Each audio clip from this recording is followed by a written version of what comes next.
की कथा में अर्जुन न केवल एक महान धनुर्धर थे, बल्कि वे धर्म और मर्यादा का भी गहरा पालन करने वाले थे। उनकी एक ऐसी घटना है जो उनके उच्च नैतिक मूल्यों और वचन पालन की प्रतिबद्धता को दर्शाती है। ये घटना पांडवों के वनवास से पहले की है, जब वे इंद्रप्रस्थ में सुखपूर्वक राज कर रहे थे।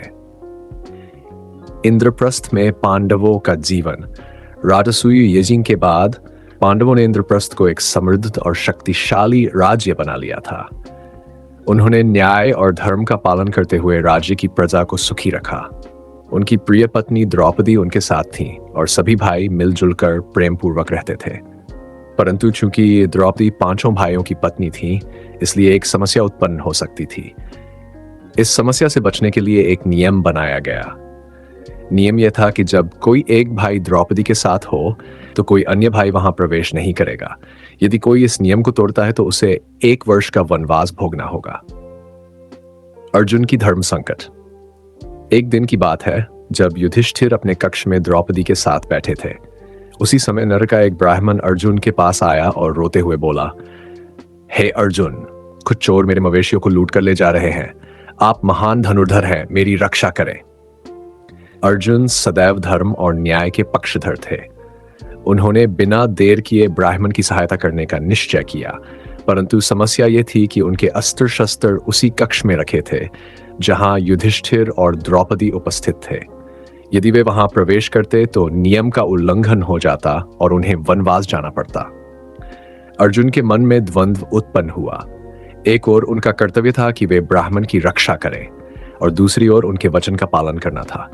उन्होंने सोचा, यदि मैं नियम तोड़ता हूं तो मुझे वनवास जाना पड़ेगा, परंतु यदि मैं ब्राह्मण की रक्षा नहीं करता तो यह अधर्म होगा। वचन पालन का कठिन निर्णय। अर्जुन ने अपने कर्तव्य को प्राथमिकता दी और नियम तोड़ने का साहस किया। वे सीधे युधिष्ठिर के कक्ष में गए और अपने धनुष बाण उठाकर चोरों का पीछा करने चल दिए। अपने अद्भुत युद्ध कौशल से उन्होंने चोरों को पराजित किया और ब्राह्मण के मवेशियों को वापस ले आए। जब अर्जुन वापस आए तो उन्होंने स्वयं को दंड देने का निश्चय किया। उन्होंने अपने भाइयों के पास जाकर घोषणा की, मैंने हमारे नियम का उल्लंघन किया है, अतः अब मुझे वनवास जाना होगा।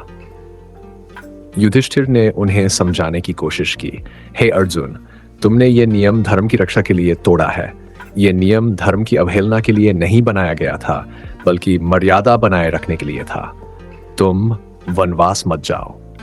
परंतु अर्जुन अपने निर्णय पर अडिग रहे। उन्होंने कहा, यदि मैंने नियम तोड़ा है तो मुझे दंड भी भुगतना चाहिए, अन्यथा यह व्यवस्था व्यर्थ हो जाएगी और भविष्य में कोई भी इसे तोड़ सकता है। अर्जुन का वनवास। अर्जुन ने राज्य और ऐश्वर्य का त्याग किया और 1 वर्ष के लिए वन की ओर प्रस्थान किया। उन्होंने अपने इस वनवास को केवल एक दंड के रूप में नहीं, बल्कि एक आध्यात्मिक यात्रा के रूप में स्वीकार किया। इस दौरान उन्होंने विभिन्न ऋषियों से ज्ञान प्राप्त किया और नए अनुभवों से स्वयं को और अधिक सशक्त बनाया। वनवास घटनाएं घटी। उन्होंने नागकन्या उलूपी से विवाह किया, जिससे उनका पुत्र इरावान उत्पन्न हुआ। इसके अलावा वे मणिपुर गए और वहां के राजा की पुत्री चित्रांगदा से विवाह किया। इन विवाहों ने अर्जुन के जीवन को और भी विविधतापूर्ण बना दिया। अर्जुन के चरित्र की महानता। अर्जुन का यह निर्णय केवल उनके व्यक्तिगत धर्म का पालन नहीं था, बल्कि यह उनकी महानता और कर्तव्यपरायणता को भी दर्शाता है। वे जानते थे कि यदि वे नियम तोड़कर भी दंडित न हो तो यह भविष्य में अनुशासनहीनता को जन्म देगा। उन्होंने यह सिद्ध कर दिया कि धर्म और सत्य का पालन करने के लिए कोई भी त्याग छोटा नहीं होता। अर्जुन की यह कहानी हमें सिखाती है कि धर्म और कर्तव्य का पालन सच्चे न्याय की पहचान होती है।